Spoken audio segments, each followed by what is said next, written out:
I first arrived as a medical missionary in Oman on board a ship, the British India Steamship Company steamer, the Barpita, with my family, my wife, and 4 children. Of course, from that viewpoint, Oman looked very rugged. The mountains rose sheer from the sea, big, black, basaltic mountains. And I wondered where the harbor was, because it seemed as if the ship was heading right for destruction. It seemed to be heading straight for these precipitous mountains. But suddenly, it took a right-angle turn, and then we were in the harbor. Here, a perfectly circular harbor, which once upon a time had been a volcanic crater, and on the shore we gleamed the white houses, the Sultan's Palace, the British Consul, and some of the more prosperous merchants' homes. On both sides of the harbor were these great Portuguese forts, which now are used, one as a penitentiary and the other as a garrison. Soon little boats were coming, and into one of these we unloaded our goods and were rowed ashore. Wells Tones, human being, man, husband, father, Christian, doctor, representative of the Reformed Church in America, Christian to the people of Oman, missionary. Under orders from God and prepared by prayer and training, Dr. Tomes and his family arrived in the Middle East in 1931. Over the next 40 years, they gave their lives to join that company of men and women everywhere whose task it is to do the Master's work. Dr. Tomes' term as missionary was one of change. Oil was discovered first in Kuwait, later in Bahrain, then throughout the Middle East. A new spirit of nationalism rose, adding more problems to the already difficult task of communicating the good news to the Muslims.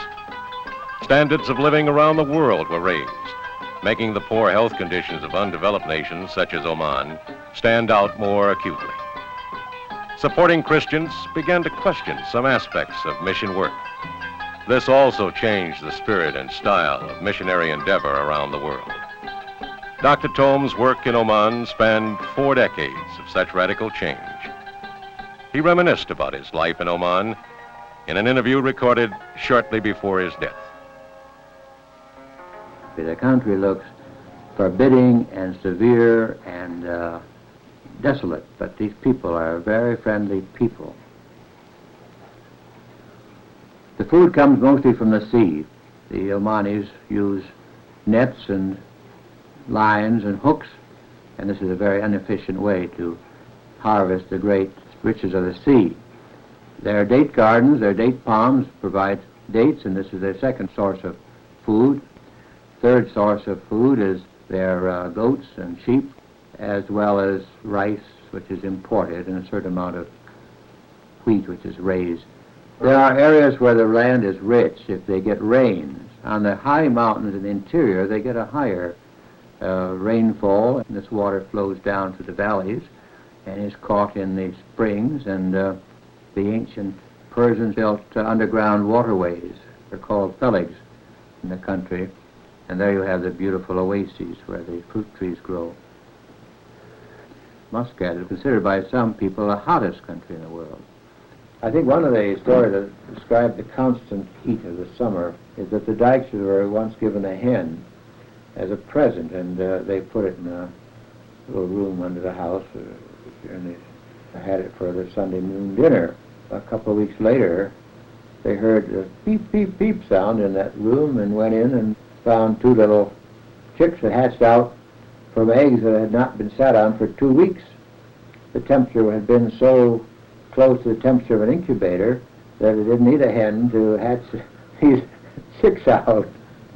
And that's a true story. It is a custom that you cannot or should not leave a house without drinking coffee with the host. You'll go around 2 or 3 times, but it's very strong. It's fresh coffee. I have found as coming at the end of a tour, getting off a camel or a donkey, feeling very tired, being invited by the first Arab I met to have coffee with him. He would first serve some dates, and then some coffee, and then some dates.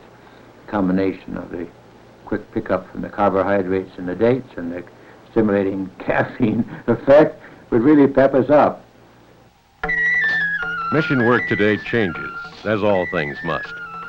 But in its ever-advancing development, today's mission builds upon the solid foundation laid by men of vision, men like Wells Tomes. Today, the hospital is operated by the missionaries, but supported by the government of Oman. Years ago, however, Dr. Tomes experienced many problems in the daily routine. Hotels in Muscat, so a patient would book a room, any visitor would come to the hospital, would find the whole family in the room, and the cooking going on right there. They did all their business, they saw the town, and went away happy that they'd been in Muscat. Medically, they would come in with malaria, and some of them are very sick with malaria. Malaria kills a lot of children. Also dysentery, bacillary dysentery, amoebic dysentery is very common. Tuberculosis is a killer in the country. I would say that it's one of their major problems, and it gives us great joy when we know that this young Sultan wants to do something definitely for the people to help stamp out tuberculosis. And then there's typhoid fever. There's tetanus. There's meningitis, hepatitis, and we also have leprosy. It's not common, but the leper today in Oman is like he was in the days of the Christ. He's rejected by people, and through the help of the American Leprosy Mission, we have the funds there to take care of people with leprosy. During the 20 years that we've been treating leprosy, we've had over 450 cases of leprosy, of which about 300 have been discharged negative after 3 years of treatment. So surgically, we get all kinds of cases. The cases we see in our hospitals there are not much different than we see in America, but often the intensity was greater. They come in too late very often. The staff members are some Muslims and some Christians. The Christians on our staff are some of our best workers. This, I hope, partly because they are Christians. Now, most of our assistants are Omani men and women who carry the bulk of the work. Most of the treatments done by nurses in our hospitals are done by these young people. When I took over the charge of the hospital, there were only 4 men as the staff. Now there are about 180. This last year, they've been putting all their time to teaching, because the young Sultan has urged us to teach more, and now they have a 2-year term training nurses from the young men and women of the country. Nahatha, the Arabs call it, renaissance, a new feeling, an awareness, an awakening. As Dr. Tomes' reputation spread, that of Christian, healer, a concerned human being, Omanis realized that they too could serve their people, as Dr. Tomes was doing. He was then able to direct more effort into the area of his medical specialty. I have in the last few years specialized in eye surgery and eye diseases, that about 90% of them have a disease called trachoma, which is a disease of the upper eyelids. And of course there are a certain number of cataract operations. Last year we did about 120. It's a great thrill, of course, to be able to restore the sight for a person whose sight has become very dim. Each doctor has so many mornings in the outpatient department and so many mornings in the operating room. But in the old days, I saw them all because I was the only doctor. Our hospital, or practically the only hospital in the country, so that's just the people of the town themselves, Muscat and Mutter, the population of 20,000, would make a very busy clinic. So although we're only seeing maybe a fraction of all the people in the country, still 1% would make 1,000 people in the morning. In that parable of the Good Samaritan, we who have heard this all our lives are not quite thrilled by it, as the Omanis who never heard it before. The contrast between the robbers who robbed the man's need himself, the 2 men that went by and saw the need but did nothing about it, and then this other man who had compassionate heart and stopped and did something about it. And then Jesus commanded that lawyers say, "Go ye and do likewise." This has struck fire in the hearts of Christians every time from the time of Christ. And I think is responsible more than anything else for the fact that there are Christian missionary hospitals all over the world, in every desolate and deserted place, as in Muscat, Oman. Traditional mission work is centered around many areas, including healing and teaching and setting examples of Christian behavior and ideals. This is still true, though the burden of actual work and administration has shifted to the government in many countries. Long before this in Oman, Beth Tomes recognized the great need for basic education. One of her main contributions has been to teach people, Omanis, their own language, teach them how to read. Amongst her more apt pupils are leprosy patients. They're there for 3 years on the average, and quite a few of them have learned to read the Bible, read Arabic, and gone away back home to their own villages with this ability to read, which has raised their self-respect, of course, and their status in the village. The school we have there is the only girls' school in the country until this last fall, when the government opened this school for girls. Before that, there were 2 schools for boys, primary schools in the whole country, no secondary school, no high school. In our school, the mission school, there might be a few boys, but most of them are beautiful young ladies singing in very correct Arabic and reciting the prophecies and the fulfillment of Christ's coming from the Bible. Worship activities in the school and hospital and church are the center of our work.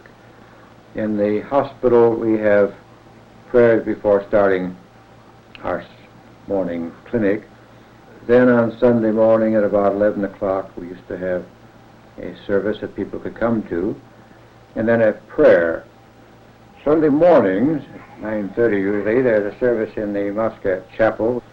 At this service, usually lasting about an hour, we run through a service very similar to those in our churches in America.